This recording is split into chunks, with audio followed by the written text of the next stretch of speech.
안녕하십니까. 오늘은 중구 아파트 청라 언덕역 인근에 있는 아파트가 급매가 나오는데 어떻게 보면 너무 급하게 가격이 조정되는 게 아닐까, 자, 이런 생각을 해봅니다. 청라 언덕역 인근이 한때 상당히 뜨거웠던 걸로 그렇게 다들 알고 있죠. 뭐 저도 그렇게 알고 있고, 그래서 그 중에서 가장 대장 아파트라, 향후에 대장이 될 거다 이렇게 이야기하는 아파트가 청라 힐스자이가, 제가 알기로도 경쟁률이 상당했는 걸로 그래 기억이 되는데, 한때 이 국민평형이 가격이 상당한 걸로 그래 기억이 되는데, 지금은 가격이 좀 많이 내리는 것 같습니다. 그래서 9억 2천까지, 심지어 그 이상 가격도 거래된 걸로 저는 기억이 되는데 9억 8천에 거래된 것도 있네요. 자, 이런 상황인데 지금 7억대가 나오고 있다 하는 게, 제가 볼 때는 물론 여건이 안 되셔가지고 급매로 나오는 매물이 아닐까 그런 생각이 듭니다. 물론 대구 아파트가 올해 공급이 많고 입주도 많고 내년에 입주가 더 많다, 자, 그런 상황이긴 합니다만은 너무 갑작스럽게 가격이 좀 빠지는 게 아닐까, 그런 염려가 됩니다. 그렇죠. 그래서 지금 어떻게 보면 상승과 하락 사이클 주기가 불규칙적이고, 과거의 10년 주기술이 이제는 2, 3년 주기수로 이렇게 바뀌는 게 아닐까, 자, 그런 생각이 듭니다. 물론 이제 하락장에 접어들었다라고 하시는 게 대체적인 의견이긴 합니다만은, 지금 청라 힐스자이, 어떻게 보면 중구의 대장격이 될 수 있는 청라 힐스자이가 7억대 매물이 나온다는 것은 좀 놀라운 사실이 아닐까, 그런 생각이 듭니다. 그렇죠. 자, 그리고 남산 롯데 같은 경우에는 오히려 최초 분양할 때는 남산 롯데보다도 청라 힐스자이가 더 높은 가격을 형성한다 이렇게 의견이 많았는데, 남산 롯데는 지금 보면 어떻습니까? 매매 가격이 이 9억대 밑으로 잘 나오지 않죠. 대부분 입주를 하신 분들이 많기 때문에 그래도 급하게 내놓는다 하더라도 9억 밑으로가 없습니다. 아무래도 입주를 했기 때문에 그렇지 않겠는가, 자, 그런 생각이 듭니다. 그렇죠. 자, 그렇다 하더라도 청라 힐스자이가 7억대 매물이 나온다 하는 것은 좀 낙폭이 너무 크지 않나, 그런 생각이 들죠. 그래서 부동산 하락기가 접어든다 하더라도 개인의 어떤 상황에 따라 가지고 급매로 물건을 던지는 경우가 있지 않겠는가, 그런 생각이 듭니다. 그래서 여러분이 분양을 받거나 뭐 프리미엄을 주고 매수하더라도 최악의 경우를 좀 생각하셔 가지고 매수를 해야 된다 하는 겁니다. 그렇죠.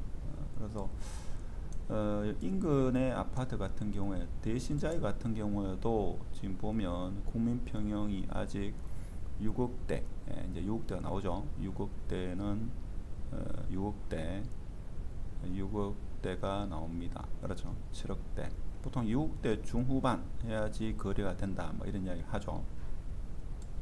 그러면 제가 볼 때는 청라 힐스자이가 7억대면 상당히 좀 저렴하지 않겠는가, 그런 생각이 들고, 입주가 23년 1월이니까 자, 1년 남았죠. 자, 1년 남았는데 대체적인 의견은 대구 아파트가 하락, 침체 구간이 될 거다, 자, 그런 이야기를 합니다만은, 그렇다 하더라도 향후에 대선이라든지 조정지역 해제, 또 만일에 조정지역 해제가 되면 또 사람들은 급격하게 또 매수를 하려는 그런 방향으로, 어떻게 보면 대구 부동산이 지금 냉탕과 온탕을 이렇게 넘나드는 그런 상황이 아닐까, 그런 생각이 듭니다.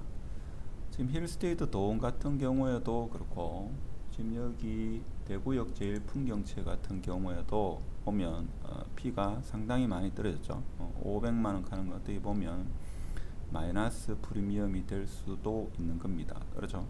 그래서 입주 물량이 많기 때문에 심리가 너무 급격하게 꺾이는 그런 것을 지금 나와 있는 매물을 통해서 우리가 확인할 수가 있겠습니다. 자, 그렇지만 뭐 분양권을 여러 개 가지고 계신 분은 알아서 잘 하시겠지만, 무주택자분이나 1주택자분이 갈아탈 경우에는 제가 볼 때는 적어도 향후 한 3년 정도 버틸 수 있는 그런 여력을 생각하셔 가지고 매수를 하셔야 된다 하는 겁니다. 그럼 적어도 한 2, 3년 동안 원금하고 이자를 납부할 수 있는 그 정도 금액의 여유자금을 두시라 하는 겁니다. 그러면 여유자금이 없을 경우는 최대한 융자를 내셔가지고 2, 3년 동안의 원금하고 이자는 납부할 정도의 그 정도의 최대 융자를 하셔가지고 입주하는 게 사실 뭐 투자보다는 뭡니까 실거주로 생각하시면 살면서 있죠. 아파트가 오르고 내리고 너무 일희일비할 필요는 없다 이겁니다. 그렇죠. 아파트 여러 채 가지신 분은 알아서 잘하겠지만 무주택자나 1주택자 분 같은 경우에는 실거주 하면서 있죠. 좀 삶이 안락해야 되고 평온해야 되는데 아파트 가격이 좀 떨어졌다고 해가지고 있죠. 뭐 신경이 쓰이고 매달 원리금 납부 때문에 스트레스를 받고 하면 안 되겠죠. 그래서 저는 항상 말씀드리기를 한 2, 3년 지금 같은 시기에는 한 3년 정도 원금하고 이자를 납부할 수 있는 그 정도로 대출을 일으켜 가지고 물론 대출을 많이 일으키지 않더라도 매수할 수 있는 그 금액을 본인이 가지고 있다 하더라도 최대한 매수를 해가지고 3년 정도는 원금 이자를 낼 수 있는 그런 환경을 만들어 놓고 매수를 해야지.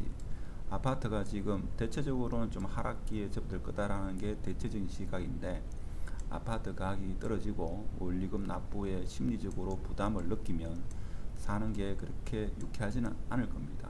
그래서 그런 부분도 염두에 두시고 무주택자분이나 1주택자분은 본인이 이사 가고자 하는 지역의 아파트를 면밀히 관찰하면서 금매가 나오면 뭐 매수를 검토해 보시는 것도 한 방법이 아니겠나 그런 생각이 듭니다. 한때 제가 초창기에 유튜브를 시작할 당시에 중국 시민 여러분 감당하시겠습니까? 그런 영상을 올린 적이 있는데 그런 영상을 올리면서 향후 1년, 2년 동안은 오름폭이 있을 거고 그 다음부터는 감당이 안 될 거다.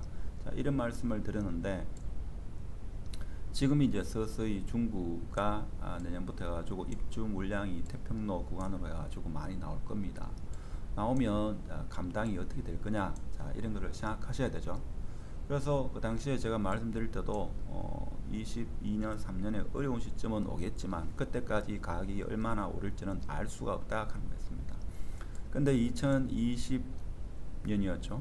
그때 너무 가파르게 올라가지고 일단 그때 매수하신 분이 지금 상당히 기본적으로는 총 자산이 많이 올랐다 하지만 지금부터 해가지고 또 하락 추세가 이어지면 가격이 어떻게 빠질지는 또 우리가 알 수 없는 겁니다.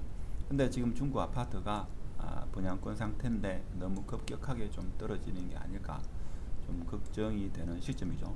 사람의 심리가 어떻습니까? 오를 때는 너도 나도 있죠. 매수하려는 그런 매수세가 아주 급격하게 붙는데 또 조금 떨어지면죠. 그 누구도 매수를 하지 않으려는 그런 경향이 또 있습니다. 그래서 제가 볼 때는 3월달 대선이 대구 부동산의 어떤 시장의 1차적인 변수가 되지 않겠나 그런 생각이 들고 향후 규제에 대해서 대구 전역이 지금 아파트를 좋고 나쁘고를 떠나가지고 대출 규제 뭐 여러가지 규제로 인해 가지고 지금 움직이지 못하는 그런 상황을 정부에서는 계속적으로 내버려 두지는 않을 겁니다. 언젠가는 특정 지역에는 규제를 해제하는 그런 조치를 취하지 않겠나 그런 생각이 듭니다. 그러면 또 언제이죠? 지금과 같은 거래 절벽이 있었나 싶을 정도로 많은 사람들이 또 갑자기 매수를 하는 그런 경향이 있습니다. 그것은 아무래도 과거와는 다르게 정부 공유, 즉 카카오톡 오픈 채팅방을 통해 가지고 30, 40 세대들 사이에 정부 공유가 그만큼 빠르다 하는 겁니다. 자, 그렇다 보니까 아파트의 매수, 매도, 즉 사이클의 주기가 짧아지고 있다 하는 겁니다.